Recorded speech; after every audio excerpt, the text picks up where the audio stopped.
when you have a stomach upset because it was Christmas and you ate 3 chickens, four pieces, huge pieces of nyama, those huge grills.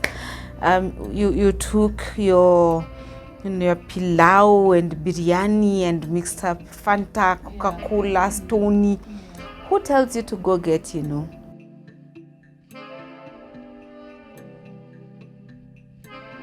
stomach, like you feel your stomach has a problem. Is there a doctor who will do your prescription for it? You'll just go to the next shop, next supermarket, buy and take it. So it's the same thing that happens when people have emotional, distress. Sometimes they run to substances as a form of self-medication. And then because, again, of the vulnerabilities that occur, imagine from ADHD, it's easy to become addicted to these substances. For others, it's the aspect of hyperactivity and impulsivity. So on impulse, my friends are going out for this gig, I will go for the gig. They're taking these shots, I'll take the shots, and by and by you find yourself in a position where you have a substance use. And not just substance use, it could also be behavioral addictions, be it internet addiction, pornography addiction, gambling, the whole works. Yeah. Okay, that is interesting. So then, if a parent chooses the natural way is they do not want to take their child through medication. They just want them to grow up like the rest of her children. What is the expected outcome, and are there any repercussions that the parents should expect as a result of the decision? Okay, now here I will reframe the question a little bit. Okay. Yeah.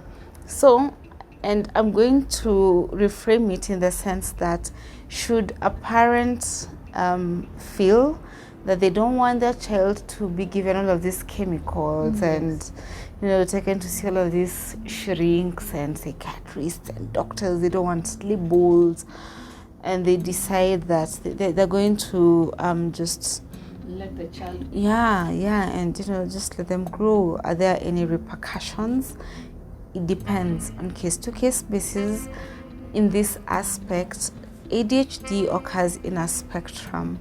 So it's easy for the child to move from mild to moderate into severe depending on the environment where they exist. So I may be kind to my child and understanding to what's going on with them, but I cannot restrict completely the environment in which my child is exposed to. So because I am very cognizant that my child is a little bit too energetic, like I will not restrict what my friends will comment about them when they come for our women's group or our chama, and they could start saying your child is a kichwangumu, your child is unruly, your child is, and they use all of these labeling names, and these names do stick on the child, and because they stick on the child, then they start to cause the child a bit of emotional distress coming from matters to do with self-esteem, matters to do with their own self-evaluation, matters to do with whether or not they'll actually develop other behavioral complications. Because if you keep on saying that, say it's a school scenario and the teacher keeps saying you're lazy, you're lazy, you're lazy, you're kichwangumu, you're kichwangumu, you're kichwangumu, I could say sawa, I am, so I won't even try. Well, just continue. Yeah, and in that space then develop a conduct type of condition, become oppositional defense. Because if you guys think I'm lazy, then I am the definition of lazy. But then on the other hand, if the environment even at school is very warm, and then that way this child can grow pretty, okay. But then again, when the environment supersedes their capacities, then these symptoms will start to pop in. Yeah. you see, the whole dynamic here is that ADHD, very interestingly, is a condition whereby you can live your entire life without knowing that you have it until you're put in a position whereby it's a bit too much for you. And then that's when you realize that, okay, I can't deal. And everyone seems to be dealing, so there must be something that these guys know that I need to know, or there might be something that is wrong with me. Now, in childhood, sometimes the parent is the one who does not understand, and people who have ADHD are very highly misunderstood. So when the parent does not understand, then it's the parent who actually says, "Wewe ni kichwa ngumu, wewe ni kichwa ngumu, wewe ni hii, wewe ni kile." And it's frustrating. It's very frustrating for both the child as well as the parent and anyone who's interacting with this parent, because the child doesn't know and they don't know what's going on and you don't know what's going on. So you're just all lost. But then again, if your symptoms are in the mild place, and like you can gloss over your whole life without ever noticing that you're not a neurotypical. Yeah. So there is one parent who was like, if they opt to take medication, for their child to take medication, does this medication have an impact on the child's behavior? I don't know how to put word for word the way they say, but does it make them maybe inactive, or does it put them like in a daze? The people fear, like when you have a mental condition, that if I take my child to a psychiatrist or someone, first of all, people don't go to psychiatrists because those people are already labeled that if I go there, I'll come out of that place as a different person. Yeah. So do these drugs of ADHD, this medication that is given to individuals with ADHD, does it have the same effect on these children, and is it addictive? The thing about ADHD, as I had earlier mentioned, is it's an issue of executive function. Yes. So the medication that is very likely for the child to be given would be medication to enhance your executive function. Yeah. So it won't touch other parts of your brain. It will just zero in on the executive function part of your brain and try and make the connections for you that are not really making the connections naturally, if I use that word very loosely. Mostly the question is put that, will my child become a different person? Because I don't want to lose my child. I like them the way they are.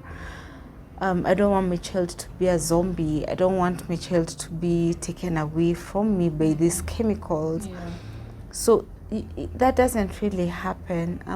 Most medications that are now around would be long-acting medication that's taken maybe in the morning when the child is going to school, and then it stays on up until the day, and it dwindles over such that by the night time, like the chemical parts of the medication is over, and your child can now wind down and just go to bed after they're done with their homework. And the meds pretty much is not it's not like socks. With socks, my socks can fit you. It's very elastic. Yeah. So medication and treatment patterns and regimes for ADHD, as well as many other mental health conditions, are like shoes. So you have to get your fit, and the fit is determined by the type of symptoms that this person is having. So there are those who will have stimulant type of treatments, which will pretty much work as a stimulant would, and then there are those who have non-stimulant type of treatment, which will still zero in on the symptoms of ADHD and not affect the child in any other way. Are they addictive? No. But then again, remember that ADHD occurs in a broad spectrum. Okay, so there are people who have to take their medication for them to function. And there are people who will take it for a bit of time and then they won't necessarily need to take the medication for long stretches of time. They will move on to just therapy. Some people just do therapy and that's enough for them. Some people may do therapy for a little bit and that's okay until they have a crisis. Yeah. Okay. And this applies both for children as well as for adults. Now, something that I also want to underscore is that most psychiatrists, and here I'm going to just give a very blanket statement, most psychiatrists operate by the general rule of thumb that with children we will try behavioral therapies first. If it doesn't work or if it's very severe, then that's when you get a pill. It's not you come there and then you just give them pills. No, we try first before you're given the pills. Okay, so if I want to now maybe shed a little light on now where you come in the life of someone who has ADHD, do you evaluate, or if as a parent I'm suspecting that my child has ADHD, before I come to you, what do I do? Do I come to you for evaluation or do I go to someone else? Okay, that's a very, very important question. So basically, if you as a parent notice that okay, I'm listening to Tessa's YouTube channel and that really sounds like my child, any good pediatric doctor would be able to give an assessment. However, some pediatric doctors may then refer you over to see a child psychiatrist or a children psychologist. Sometimes you can just jump the gong and go directly to a child psychiatrist or any other type of psychiatrist, and they'll help assist in the evaluation. And the evaluation process is very rigorous and intensive because you see, for children you don't want to get it wrong, because if you get it wrong, this is someone's whole life that you'll have adversely affected. So it will take a format that would be more or less the one that is taken for most pervasive developmental conditions. So first and foremost, there'll be an intensive psychiatric interview by the doctor with the parent, and then the child will be observed and monitored. And then after that, we have to do the blood works, just to ensure that it's not anything infection related, because sometimes your child may be hyperactive or inattentive. It's not really that they have ADHD. Maybe they're going through something else, So that is done. And then after that, probably if the child is going to school, if you're seeing a psychologist, the psychologist will ask you to come with their evaluation scorecards, the report forms, so they can check and see in very well organized structures or organizations or countries, especially high developed countries. We may involve a teacher.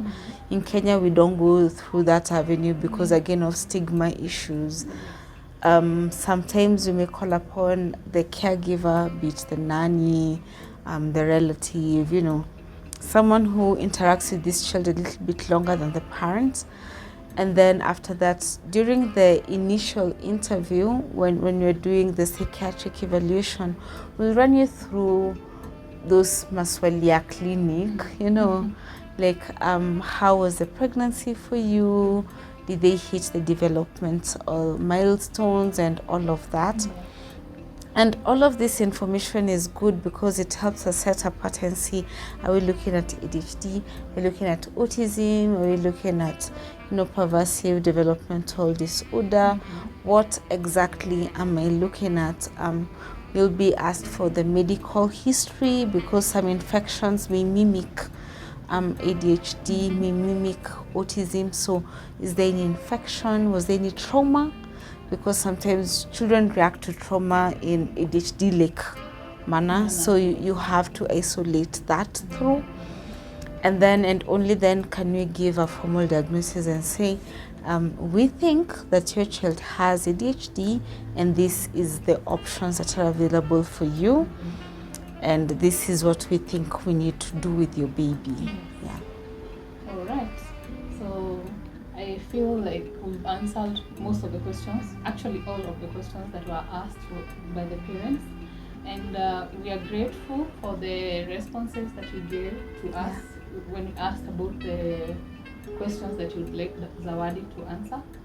If you also have any more questions, you can leave them in the comment section. Also going to leave Zawadi's contact and her email address, because I know you might have more questions, and I don't have knowledge on developmental conditions. So feel free to contact her, and she can guide you through the rest of the journey, or any other questions that you may have for her. If you want to set an appointment with Zawadi, I'll ask her to tell you where their offices are, and so that when you call, it will be easy for you to get the directions to this place. Okay, so we are based in 2 different sites. So we have our Upper Hill offices, which are on Upper Hill Medical Center, Suite 3C, along Ralph Bunche Road. So it's just opposite the Hadassah Hotel. I'll leave my office line just in the event that by the time you're calling, maybe I'm on the other office, which is Chiromo Lane Medical Center along Mudangari Road. It's right there at Valley Arcade, so just next to Salonika Villas.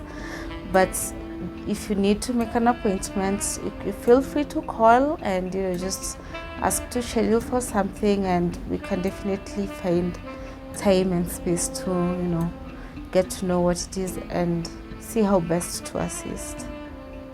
Okay, so that is it for today. If you have any more questions, don't forget to ask. If you want us to schedule another interview with Zawadi in case you need more clarification, please let me know.